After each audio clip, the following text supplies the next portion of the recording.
mémoire. Je vous rappelle que aujourd'hui,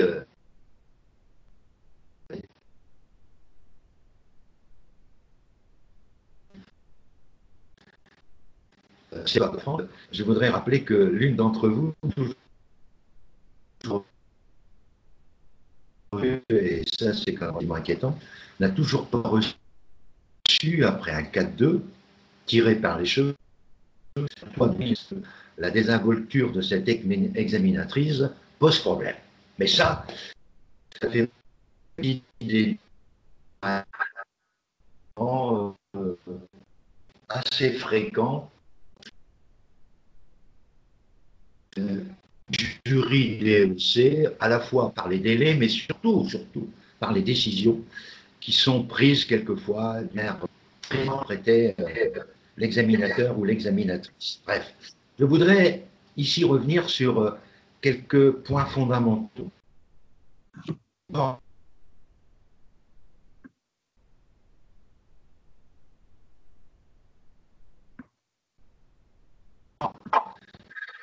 N'oubliez pas que sur votre bureau,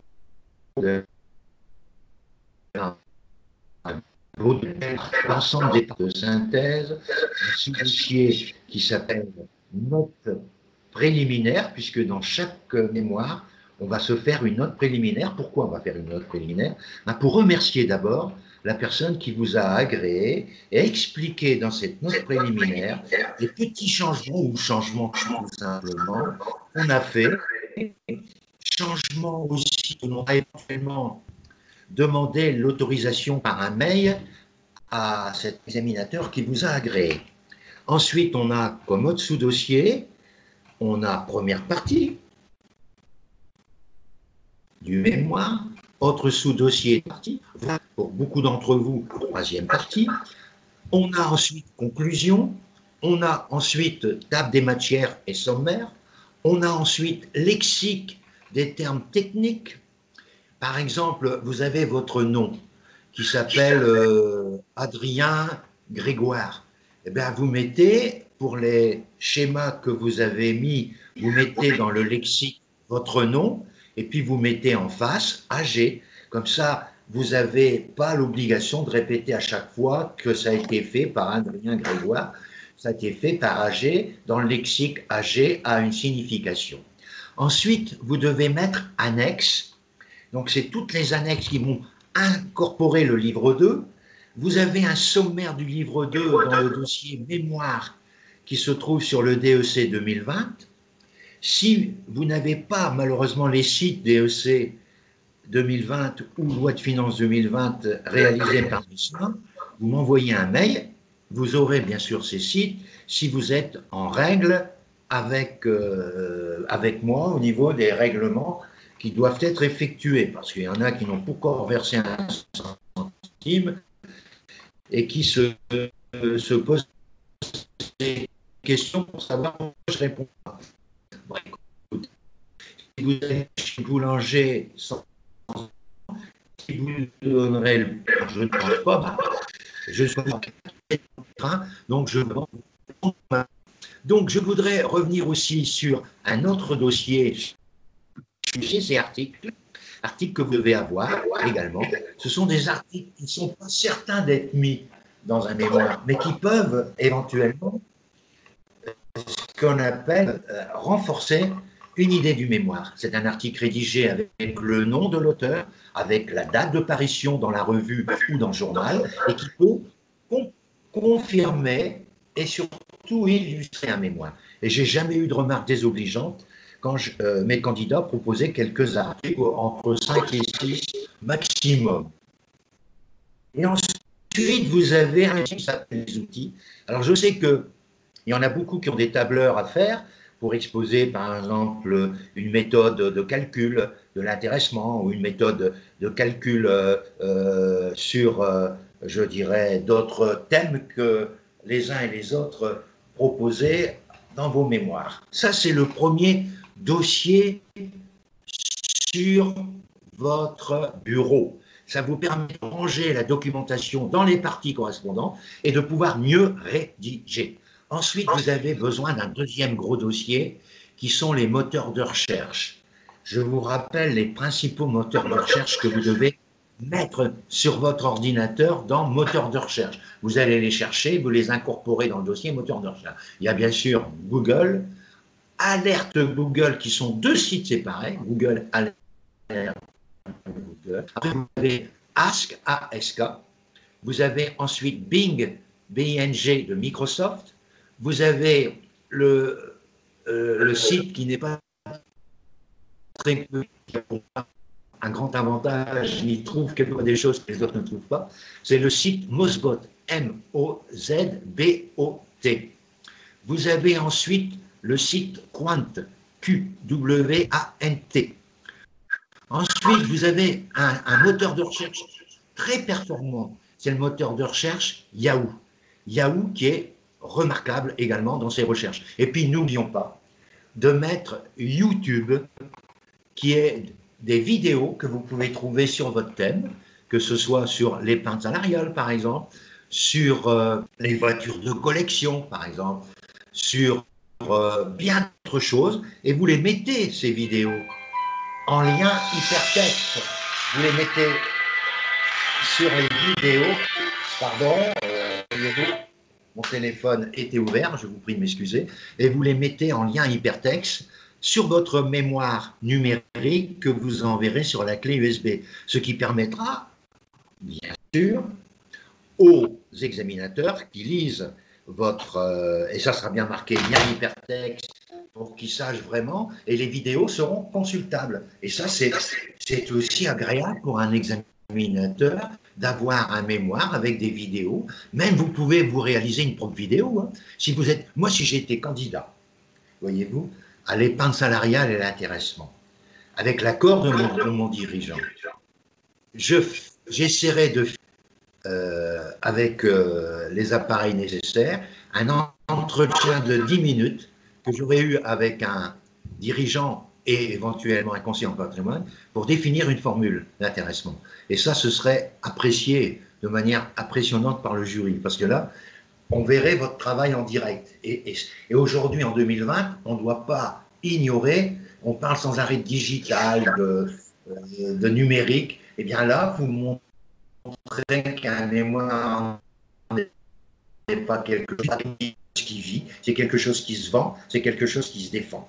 Ensuite, sur votre bureau, vous avez besoin d'avoir les sites importants. Les sites importants que tout le monde, tous les candidats, sans exception, doivent mettre dans un mémoire. C'est tout d'abord le site du Conseil supérieur, le site de la Compagnie nationale des commissaires aux comptes, le site, quel que soit le mémoire, hein, le site de H3C, le site de l'autorité des normes comptables, le site du ministère de l'économie et des finances, le site du ministère de l'action publique, le site du ministère du travail. Là, je m'adresse à tous ceux comme Roselyne, comme Florence, qui ont des sujets relatifs à des contrats, à du droit social, le ministère du Travail, et même, je dirais, d'autres candidates comme Adeline, qui ont un mémoire sur l'intéressement, et le ministère du Travail publie des notes sur l'intéressement. Donc, le ministère du Travail doit être aussi un site incontournable pour 80% des mémorialistes, français en particulier. Ensuite, vous avez le site, et là j'y tiens énormément, le site de l'IFEC, un syndicat, et surtout le congrès numérique de l'IFEC de juillet 2020. Vous avez aussi le site d'ECF avec son congrès numérique et toutes les informations que les syndicats nous donnent.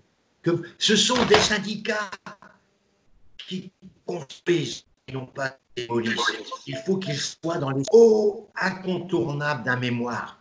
Et n'oubliez pas que ces sites de l'IFEC et de l'ECF sont des moyens d'information.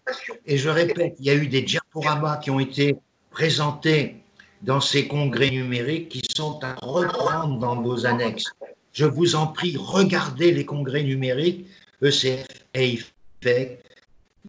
Ils sont de très grande valeur. La chance que nous avons, nous, experts, d'avoir deux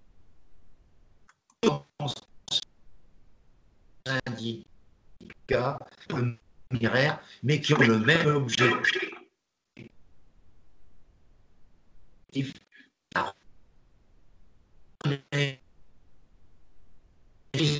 Reprise qui est indispensable. Vous avez aussi comme site le site important qui est le site de SIC, qui est la revue publiée par l'Ordre des experts comptables et qui est consultable gratuitement, hein, et qui est remarquable aussi, qui complète là la grande revue que je recommande fortement, Française de comptabilité, que vous devez avoir. Au même titre, cette revue française de comptabilité, vous n'ayez pas peur de le citer comme site au niveau des sites indispensables. Et ensuite, comme site indispensable, il y a les sites que vous devez trouver par rapport à votre thème. Donc, ces sites, tout ce que je viens de dire là, sont des sites que vous devez absolument mettre dans n'importe quelle mémoire, car tous ces sites-là ont un rapport avec n'importe quelle mémoire.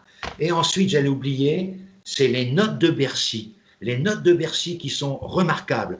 Il y a une note pour les particuliers, il y a une note pour les entreprises. Et moi, je les consulte régulièrement. D'ailleurs, j'ai mis sur mes sites notes de Bercy, et vous avez tous les notes de Bercy depuis 2019. Tous les notes de Bercy sont sur mes sites, loi de finances 2019 et loi de finances 2020.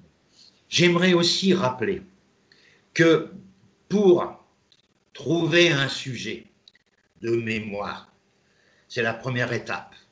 Vous avez des sources d'informations extraordinaires. Alors moi, je vais vous dire comment je trouve des sujets de mémoire. C'est facile. Je regarde tous les programmes des organismes de formation, que ce soit Elegia, que ce soit Ségos, que ce soit Amundi, que ce soit Revue française de comptabilité, que ce soit, pardon, j'ai dit une bêtise, que ce soit Asforef, que ce soit autre sujet, ce soit par exemple, j'ai dit une bêtise, Revue fiduciaire comptable, Francis Lefebvre Formation, ils font des nombreux sujets, surtout la Ségos et les GIA, ils font des sujets sur toutes les parties possibles de l'entreprise. Et l'avantage, c'est qu'ils ont un plan de leur intervention. Et vous avez déjà des idées de plan. Et ensuite, il y a un salon extraordinaire, le salon de l'entreprise, qui a lieu chaque année, à Paris, à la Défense, au Palais des Congrès. Cette année, il y avait un candidat, Raphaël Selling, qui voulait faire un mémoire sur des activités qu'on appelle la ruche, de petites entreprises aidées par la Chambre de commerce. Il avait, à un moment donné, échafaudé des idées qui allaient complètement dans le mur. J'ai tout rectifié, puis je lui ai dit, écoute Raphaël, si tu veux vraiment avoir ta notice du premier coup, tu vas au salon de l'entreprise et tu vas trouver, en regardant les conférences énormes, en quantité, en qualité, d'ailleurs le Conseil supérieur est présent, avec le président Tandé cette année, avec M. Max Peuvrier, qui a fait une intervention remarquée et remarquable sur le rôle de l'expert comptable au niveau de l'action des publics et au niveau des entreprises. Ça a été au niveau donc des communes, au niveau des départements, au niveau de tous les acteurs publics de la France et aussi bien sûr des entreprises. Ça a été très apprécié quand on voit les commentaires à l'issue de l'intervention de plusieurs membres du Conseil supérieur, dont bien sûr j'ai retenu deux noms importants, M. Tandé et M. Peuvrier. Ces deux personnes ont rendu service à la profession et ça, je les remercie beaucoup. Mais alors, notre ami Raphaël, là, il a trouvé une conférence qui parlait des ruches et il a obtenu énormément d'informations. Il a donc traduit tout ça avec moi dans sa notice. Il a eu un 4-1, vraiment, un 4-15, je dirais, avec mention très bien. Et ça m'a fait énormément plaisir. Et moi, si j'étais candidat, j'ai déjà eu l'occasion, quand j'étais au lycée Stanislas, ça a duré que 2 ans, les formations en licence, en relation pour entrer, si vous voulez, à HEC, etc. Avec l'école supérieure de commerce de Lille, on avait une relation avec le lycée Stanislas. Et j'ai emmené tous mes élèves, parce que les élèves à l'époque, on était 25, je les emmenais au salon de l'entreprise. Ça a été formidable. On a même prévu, on a déjeuné ensemble, on a bien rigolé, on s'est répartis, on a tout enregistré, le maximum de conférences. On a fait un débriefing la semaine précédente et on a même fait venir des conférenciers qui ont bien voulu venir et ça a été quelque chose de formidable. Il y a même encore des élèves qui ont aujourd'hui, et là je m'en réjouis, des places importantes de consultants ou de managers dans des grands groupes et qui m'envoient encore des messages pour la bonne année, mais qui m'envoient sur LinkedIn des messages et qui sont encore surpris de me voir en pleine activité. Et ça fait partie de mon caractère, si Dieu le veut encore longtemps. Merci. Je voudrais donc dire que les sujets de mémoire, on les trouve là et on les trouve également à travers Francis qui a fait un dossier qui s'appelle Sujet de mémoire. Et ça, c'est hyper important.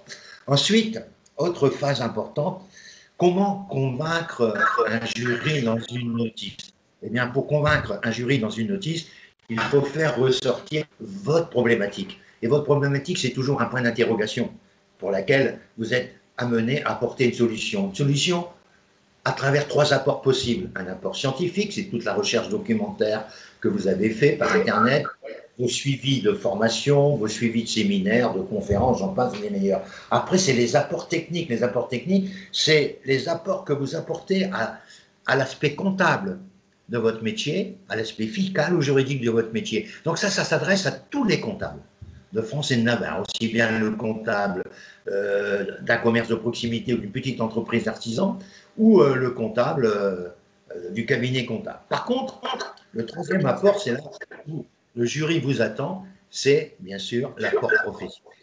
Alors moi, j'aimerais aussi vous rappeler une chose fondamentale que beaucoup de candidats ignorent.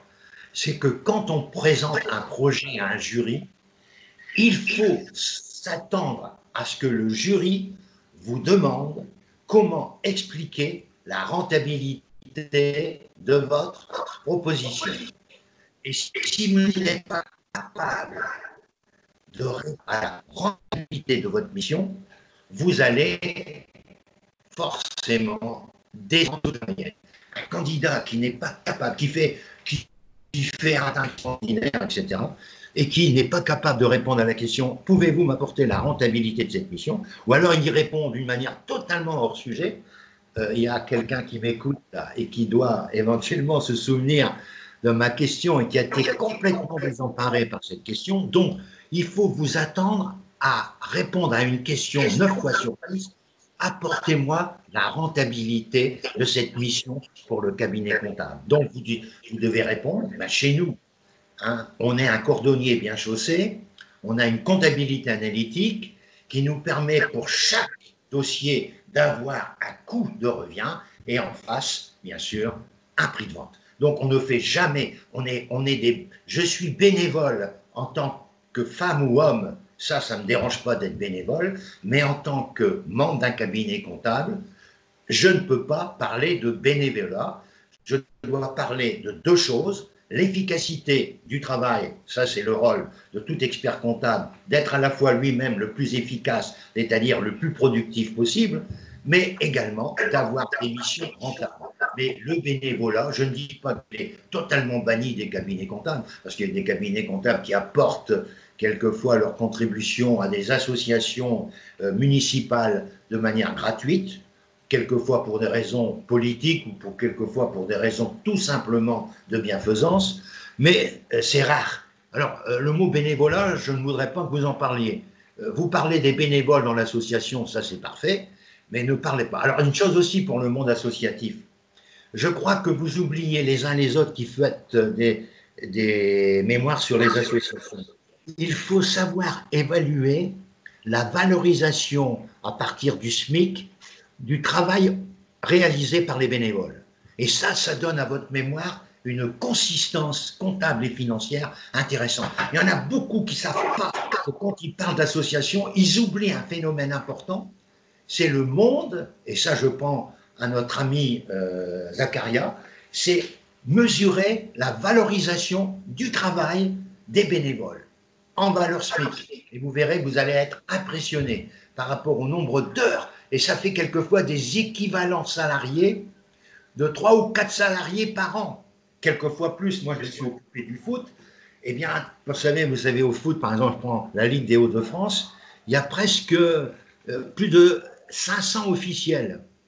Moi, je m'occupe d'une commission de gestion, ben, je m'occupe d'une commission promo foot, qui est une promotion que j'ai créée en 1988 et qui est toujours présente. Eh bien, je ne suis pas payé. Quelquefois, je passe 4 heures ou 10 heures dans une réunion sur un mois. Je me valorise au SMIC, alors que normalement je devrais être à peu près payé un peu plus, mais je suis remboursé uniquement par mes frais de déplacement au tarif le plus bas de l'administration. Donc quelquefois je vais à Lille, aller-retour, je suis remboursé 42 € alors que j'ai passé 3 heures, vous imaginez le tarif que je peux appliquer. Donc quand on valorise tout ça, on l'a fait pour la Ligue, on est arrivé pour les 500 officiels à 136 temps plein qui sont réalisés par les officiels bénévoles de la Ligue du Nord et des Hauts-de-France. Donc voilà, pour vous dire qu'il ne faut jamais oublier ça, je pense à Zacharia et à d'autres qui traitent du monde associatif. Et également, dans votre copie UV2, si vous êtes vraiment amené à faire une association, n'oubliez pas que la valorisation d'une association, ça se mesure également à travers la valorisation du travail des bénévoles. Je voudrais aussi vous rappeler une chose importante pour un mémoire, il faut aérer votre mémoire.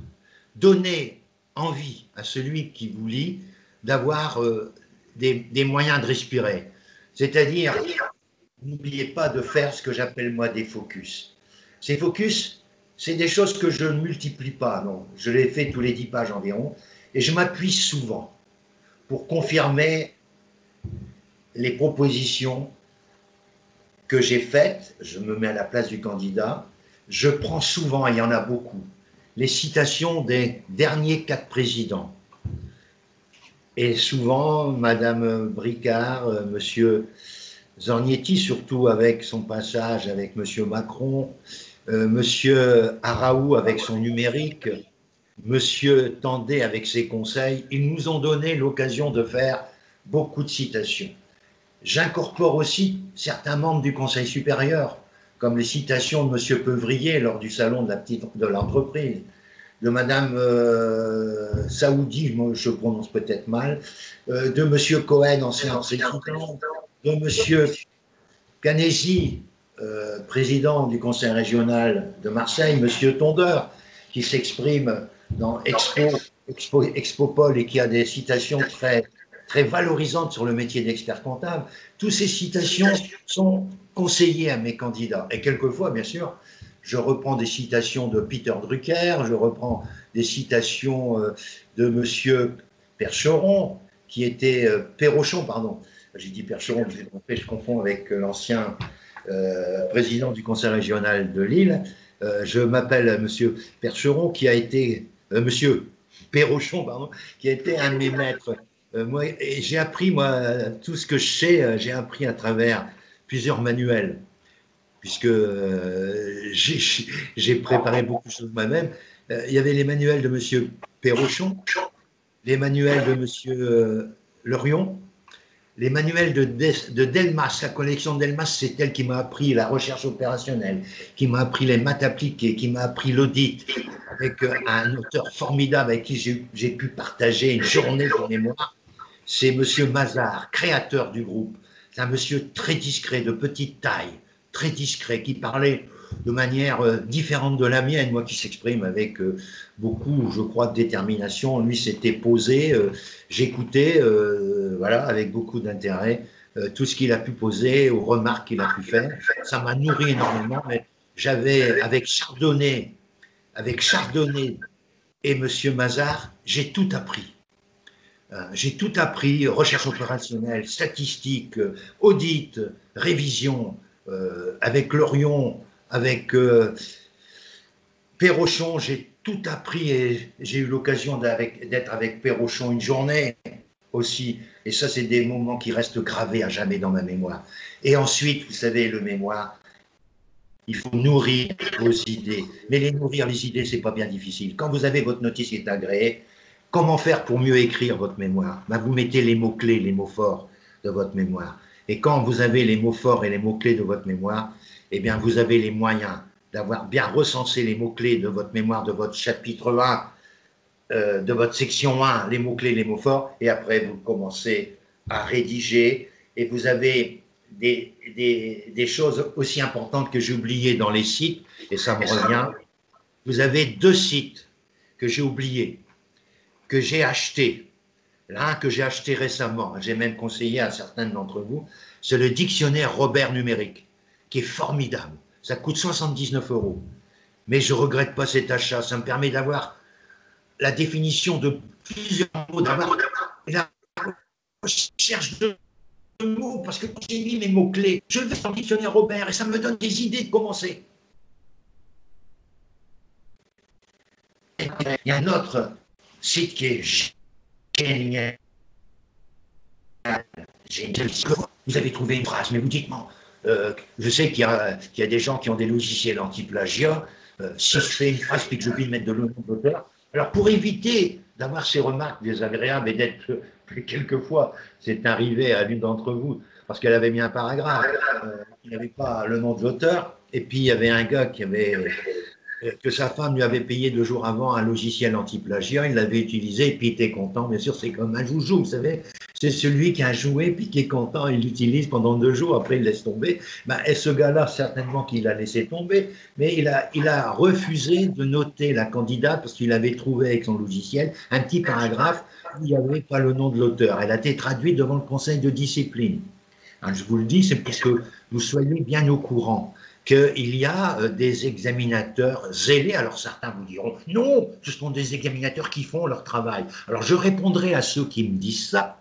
Pourquoi il y a plus de 50% des mémoires déposées en bibliothèque avec un logiciel anti-plagiat que j'ai utilisé avec une collègue également coach?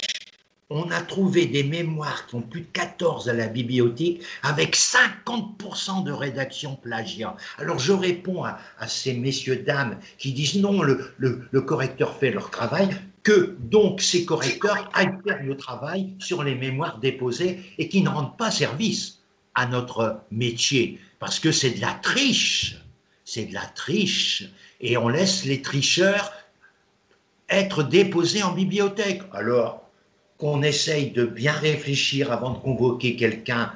Il faut voir la dimension du plagiat, alors que je répète, il y a des mémoires qui ont 50% de plagiat.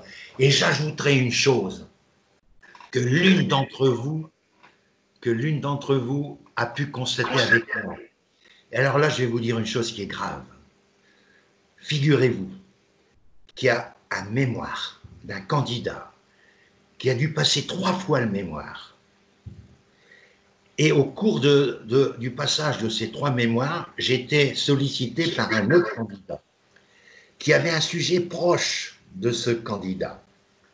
Nous avons, avec ce candidat, nous avons passé du samedi midi au dimanche soir des relais intermittents par Skype pour faire la notice.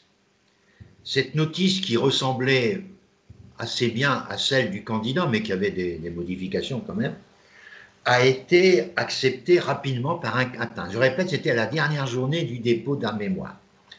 Ce candidat m'a dit qu'il n'avait pas les moyens de poursuivre la formation, mais il m'a demandé si je pouvais envoyer le mémoire du candidat actuellement qui est en train de passer le mémoire. Moi, toute confiance et dans ma bienséance, j'ai apporté ce mémoire. Ce candidat, une des personnes qui m'écoute a pu s'en rendre compte, a recopié presque intégralement le mémoire du candidat qui a eu du mal à avoir son mémoire. Ce candidat, en ayant modifié quelques petites phrases, quelques titres et avoir fait des embellissements, il a eu 14 au mémoire. J'ai essayé de le rejoindre pour dire que c'était inadmissible ce qu'il avait fait. Il ne m'a jamais répondu. Et le candidat qui a dû passer 3 fois avec le même mémoire a eu 2 fois 8 et a eu 10 la dernière fois, tiré par les cheveux. Il est devenu, bien sûr, expert comptable, puisque c'était sa dernière épreuve. Mais avouez, quand certaines personnes se permettent de me dire Tison, taisez-vous, vous dites des bêtises.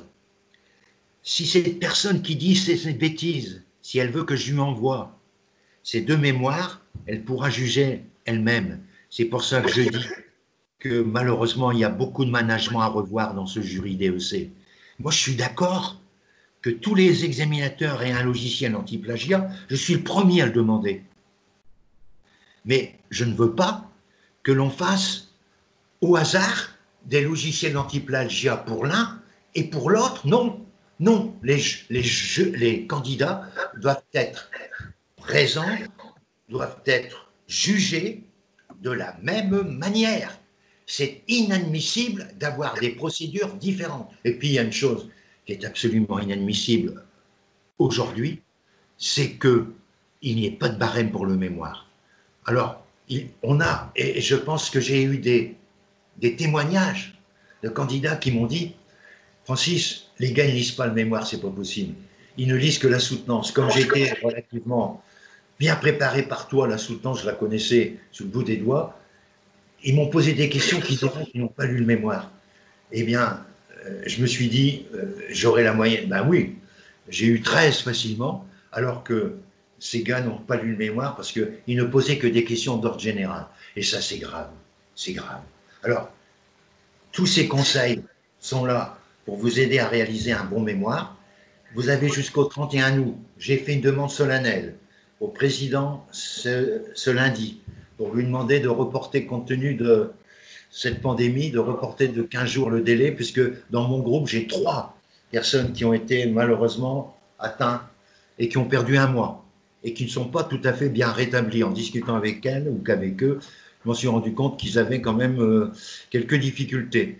Elles sont en train, ou ils sont en train de rédiger leur mémoire avec difficulté, je les aide au maximum, mais je souhaiterais qu'ils puissent avoir, je dis tous savoir, mais je sais que beaucoup d'entre vous vont respecter le délai du 31 août, et ça, je me réjouis pour les permanents du siècle qui pourront affecter les mémoires plus rapidement, parce que je sais que c'est un gros boulot. Mais je répète, comme certains membres du jury ne lisent que la note de synthèse, que vous l'envoyez la note de synthèse le 15 octobre ou que vous l'envoyez le mémoire le 30 octobre, ça n'a pas d'importance pour ces gens qui ne lisent que la note de synthèse. Ils auront largement le temps de lire la note de synthèse avant le 10 novembre. Alors, ce n'est pas la peine de me faire croire qu'il faut envoyer le mémoire aux examinateurs 2 mois avant s'ils ne lisent que la note de synthèse. Je répète, ce n'est pas tous les examinateurs. Attention à des examinateurs qui font... Moi, j'ai rencontré des examinateurs formidables, hein, qui lisaient page par page et c'était génial. Hein. Je me souviens d'un monsieur qui s'appelle Gilles Gastou, qui faisait un travail remarquable et qui recensait toutes les fautes et c'était formidable de travailler avec Gilles, qui avait vraiment fait un boulot extraordinaire et grâce à nos 2 travaux, parce que moi, je répète, j'utilisais un logiciel qui compressait, parce que je demandais toujours à mémoire numérique, j'utilisais un logiciel qui me donnait la possibilité de faire un résumé sur 30 pages dans un premier temps. Donc je lisais le mémoire des 30 pages, ça m'a donné une bonne idée. J'avais noté toutes les idées qui me passaient par la tête des 30 pages de résumé, je relisais ensuite le mémoire complètement, et je voyais si les idées des 30 pages résumées, je vous répète, il y a des logiciels qui existent sur le marché qui vous permettent de faire un résumé plus ou moins objectif, soyons clairs, d'un mémoire de 100 pages, soit vous le résumez en 10 pages, soit vous le résumez en 30 pages, soit vous le résumez en 40 pages. Si vous désirez avoir ce logiciel, je peux vous le procurer. Mais je ne sais pas s'il est encore gratuit, pendant un moment il était gratuit, mais malheureusement il n'est peut-être plus gratuit. Alors ensuite, à partir du mois de septembre, j'organise des soutenances blanches qui sont organisées en quantité découlant de votre performance. Je m'explique. Plus vous me paraissez difficile à faire une soutenance et répondre à mes questions, plus vous aurez de soutenances répétitives. Alors, comment ça se passe? Ben, je fais d'abord des soutenances individuelles, souvent le matin très tôt ou le soir. Cela dépend des emplois du temps des uns et des autres. Donc, ça m'arrive de commencer à 6 heures, de faire une soutenance. Les premières fois, c'est des soutenances d'1 quart d'heure. C'est-à-dire, je ne pose pas trop de questions la première semaine. Je vous fais faire la soutenance de 10 minutes et dès que vous l'avez fait, qui n'est pas toujours remarquable, je fais à votre place la soutenance de 10 minutes qui est enregistrée. Tout est enregistré sous vidéo. Et ensuite, le dimanche matin, vers le 20 septembre, on commence les soutenances du dimanche matin. Surtout pour ceux qui passeront en octobre. Là, je commencerai dès le 1er septembre, à la fois les soutenances individuelles et les soutenances du dimanche matin. Le dimanche matin, c'est fait en groupe. Et je dirais que pour beaucoup d'entre vous qui ont été diplômés, ils vous diront que les soutenances du dimanche sont fabuleuses, parce que grâce aux remarques des amis, qui passent aussi la soutenance, chacun son tour passe une soutenance, grâce aux questions des amis, parce qu'à chaque fois je désigne des appariteurs avec moi, je pose des questions, après les deux autres posent des questions, et à tour de rôle, quelquefois ça dure de 9 h à 14 h, hein, quand on est nombreux, comme cette année, eh bien c'est valorisant, parce que ça permet d'avoir vraiment toutes les questions possibles et inimaginables. Et en plus de toutes ces soutenances blanches, quand vous avez votre convocation, la veille au soir, je vous refais une soutenance blanche dans les détails. Le matin même, selon l'heure de votre convocation, si vous êtes convoqué à 13 h, et je vous prends à 10 h, si vous êtes convoqué à 9 h, et je vous prends à 7 h, ça dépend où vous logez. Autant que faire se peut, retenez votre hôtel le plus vite possible quand vous avez reçu votre convocation près d'Arcueil, puisque cette année, en novembre, ça se passe obligatoirement à Arcueil. D'après mes informations, ça se passe à Arcueil. Par contre, au mois de mai, ça se passe dans un autre endroit, soit à Rungis, soit autre endroit. Cela dépend bien sûr des disponibilités des différents centres. Ceci m'amène à vous dire que donc la veille au soir et le matin même, je refais une soutenance. Donc vous avez toutes les conditions pour arriver le jour de l'examen totalement décontracté. En plus, vous bénéficiez, quand vous venez à Béthune, le soir de soutenance blanche. Après le dîner du soir, dans le lycée hôtelier, on se réunit dans une salle et vous passez avec moi et un autre appariteur et devant tous ceux qui ont dîné, y compris mon épouse, que vous passez une soutenance blanche. Mon épouse vous aide aussi par des techniques diverses qui sont sur mon site à vous aider, à vous donner aussi des idées de look, surtout avec beaucoup de diplomatie pour les dames. Elle a eu l'occasion de le faire à plusieurs reprises, ce qui a permis à ces dames d'arriver le jour de l'examen à la fois décontractées et avec cette volonté de gagner. Parce qu'un mémoire, ça se gagne par quoi? Par une détermination, par un respect du jury. C'est pour ça que je vous conseille, malgré la mine quelquefois renfrognée ou la mine impressionnante de membres du jury, que quand vous arrivez devant le jury, vous n'êtes plus des gamins, vous n'êtes plus des gamines. Vous serrez la main d'abord à la dame, s'il y a une dame et un homme, ensuite à l'homme, et vous attendez qu'on vous demande de vous asseoir. Et puis après, n'oubliez pas de rappeler votre nom et surtout de rappeler le titre de votre mémoire. Le reste sera à votre disposition, mais vous pouvez aller sur Facebook, pas sur Facebook, pardon, sur YouTube et aller voir ma vidéo sur comment présenter une soutenance et vous montrer comment ça se passe. Et là, vous avez toutes les informations. Donc voilà, je voulais parler ce matin particulièrement du mémoire. Je remercie cette personne qui est avec moi actuellement et qui a profité à la fois de mes conseils, mais qui les connaissait déjà, et tout le groupe qui m'écoutera. Et je tenais à vous dire combien j'ai été ravi de pouvoir vous apporter quelques conseils qui, j'espère, seront utiles pour votre réussite. J'attends avec vous le maximum de retours et je reste forcément à votre entière disposition avec ce souci de vous voir tous sans exception,